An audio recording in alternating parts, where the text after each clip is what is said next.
جی السلام علیکم جی بسم اللہ الرحمن الرحیم۔ میرا نام آسیہ ممتاز، ادارہ اپنا گھر جہلم اولڈ ایج ہاؤس۔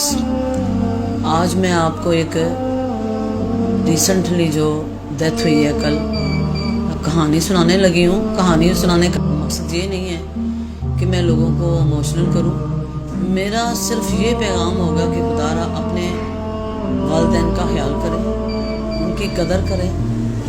یہ جب دنیا سے چلے جاتے ہیں نا تو نہ پیچھے کوئی دعائیں رہتی ہیں، نہ کوئی دھیان رکھنے والا رہتا ہے۔ یہی سمجھ لیں چاہے انسان بوڑھا بھی ہو جائے پھر بھی جو والدین ہوتے ہیں نا وہی سہارا ہوتے ہیں اولاد کا۔ تو بات اس طرح ہے کہ 2013 میں ہمارے پاس ایک عورت آئی تھی جس کا نام اماں رانو، یہ تلا گنگ فتح پور سے تھی۔ جو اس کا بیٹا چھوڑنے آیا تھا اس کا نام تھا رفاقت علی، اور میں نے اس کو پوچھا کہ آپ کے کتنے بیٹے ہیں؟ کہتی ہے میرے 2 بیٹے ہیں، ایک رفاقت علی ہے ایک لیاقت علی ہے۔ اور لیاقت علی جو ہے وہ باہر کے ملک میں ہوتا ہے، پتہ نہیں کدھر ہوتا ہے، اس کو کچھ نہیں تھا پتہ، بس یہ کہتے تھے دوسری کنٹری چ ہے۔ میں نے کہا ٹھیک ہے، ہم نے بس اس کو اپنے پاس رکھا ہے، ہفتہ 2 رہی ہے، اس کی حالت بڑی خراب ہو گئی۔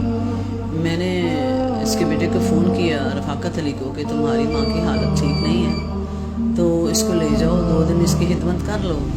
لیکن وہ آیا، لینے ضرور تھا، اس کو لے کر اس کو واپس بھی گیا اور 2 ویک بعد اس کو واپس لے آیا۔ آتے ہی نہ مجھے کہتی ہے کہ ماما جی ہوں میں نہ روندی نہ میں تنگ کر دی۔ میں نے کہا کہ کیا ایسا جادو ہو گیا؟ اس کا بیٹا بھی کہہ رہا ہے کہ اب یہ تنگ نہیں کرے گی، میرا وعدہ ہے۔ جب وہ رفاقت علی چلا گیا یہاں سے تو مجھے کہتی ہے نہیں ماما اندر آ۔ میں اندر گئی ہوں، مجھے قمیض اتار کے بتایا اس نے، اتنے ڈنڈوں کے نشان آج تک وہ نہیں مجھے بھولتے، سر سے لے کر پاؤں تک اتنے بڑے نیل پڑے ہوئے تھے۔ کہتی ہے نہیں مائے میں نہ ہون جاندی، مینوں پتر بہت ماردا ہے۔ بہرحال وہ جب بیٹا اس کے چھوڑ کے چلا گیا تو مجھے فون کر کے یہ پوچھتا رہا ہے ہمیشہ کہ آپ جو ہیں میری ماں کا بس جب یہ ڈیتھ ہوگی مجھے تب بتانا کہ یہ مر گئی ہے تو اس کو دفنا دینا۔ میں نے کہا بڑا بھائی حصہ تو جب بھی مجھے فون کرتا تھا تو کہتا تھا کہ میری ماں مری ہے کہ نہیں، تو میں بہت پریشان ہوتی تھی۔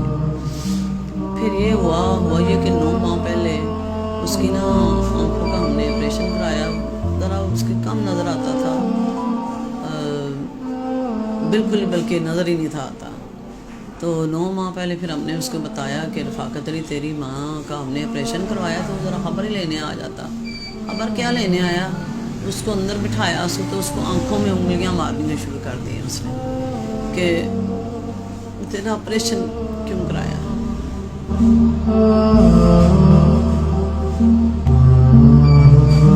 میرے ملازم کو آواز آئی ہے، وہ دوڑتا ہوا آیا، اس نے پوچھا اماں رانو کیوں رو رہی ہیں؟ کہتی ہے میرے پترے مینوں ماریا، اکھیاں میں انگلیاں ماری، تینوں نظر کیوں آتا ہے، کیوں آپریشن کرایا میں؟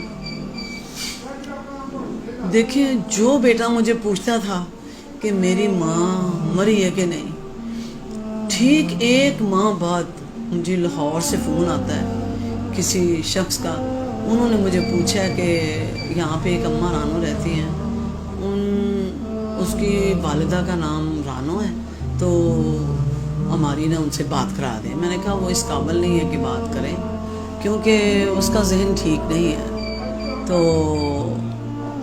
وہ کہنے لگا کہ میں نے کہا کہ آپ میرے سے بات کر لیں۔ کہتا ہے کہ بات یہ ہے کہ جو اماں رانو کا بیٹا ہے نا رفاقت علی، اس کو ہارٹ اٹیک ہوا ہے، وہ دنیا سے جا چکا ہے۔ میں نے آسمانوں کی طرف دیکھا، میں نے کہا واہ میرے رب، جو اپنی ماں کا پوچھتا تھا کہ وہ دنیا سے گئی ہے کہ نہیں، آج وہ خود چلا گیا، ایک بچی 2 سال کی اور ایک بچی 4 سال کی چھوڑ کے۔ بڑا مجھے انتہائی دکھ لگا۔ پھر میں نے کوئی بندوبست کیا، میں نے لاہور والوں سے کہا کہ بیٹے کا منہ دیکھ لیں ہماری یہ خواہش ہے. انہوں نے کہا کہ فلاں بس پہ بٹھا دیں تو آپ اس کو تلا گنگ بھیج دیں, وہ فتح پور ہی اتارے گی. میں نے پھر اس کو بٹھا دیا. تیسرے دن کوئی ان کے پڑوسی پھر واپس چھوڑ کے چلے گئے. اس کے بعد پھر میں نے اس کے بیٹے کو ڈھونڈا جو لیاقت علی تھا. مجھے کسی نے بتایا کہ لیاقت علی جو ہے نا وہ لیکچرار ہے ادھر اسلام آباد میں, ٹھیک ہے. تو اس کو بلایا, پھر ہم نے کہا کہ نئے سرے سے آپ آ کے فارم فل کریں یا پھر سائن کر جائیں کہ میری ماں آپ کے پاس ہے. تو ظاہر ہے آپ کی امانت ہے, ماں ہے آپ کی. بس آیا, بڑی مشکل سے آیا, بلا بلا کے سائن کی اور چلا گیا. ابھی 3 دن پہلے اس کی حالت بہت خراب ہو گئی تھی اماں رانو کی. میں نے یہ کیا کہ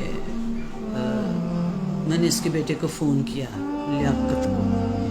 تو لیاقت کو میں نے کہا کہ بس ذہنی طور پہ ریڈی رہنا کیونکہ تمہاری ماں کی حالت ٹھیک نہیں ہے, تو کسی وقت بھی آپ کو آنا پڑ جائے گا. تو پھر اس کے بعد اس نے مجھے 3 دن نہیں پوچھا کہ کیسی حالت ہے یا کیا ہے کیا نہیں.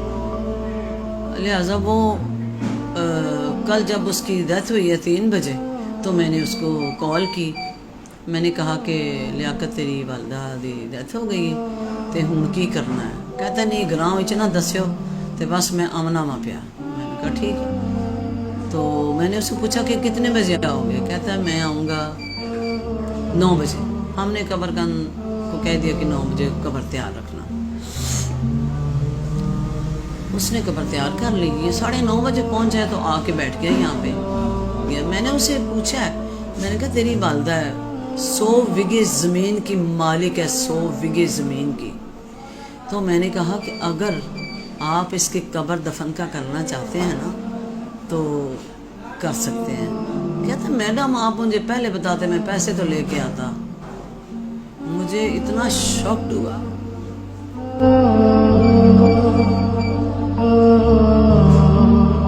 یہ چیزیں پوچھنے والی ہوتی ہیں.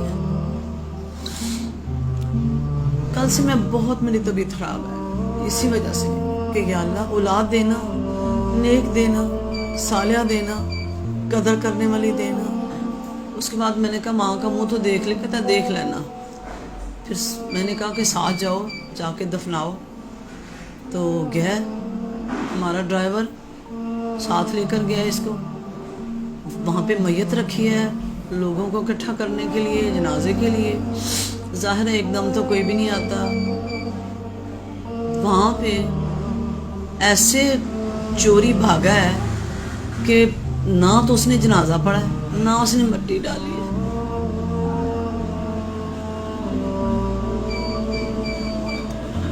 آپ لوگوں کو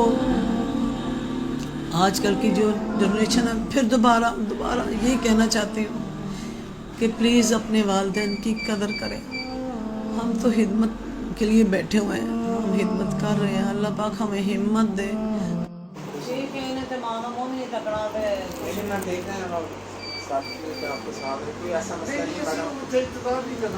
ہم نے اب دیکھو آپ سب کے سامنے ہم نے جو کیا 8 سال راہ للہ کیا, اللہ راستے کیا, اللہ ہمارا قبول کرے.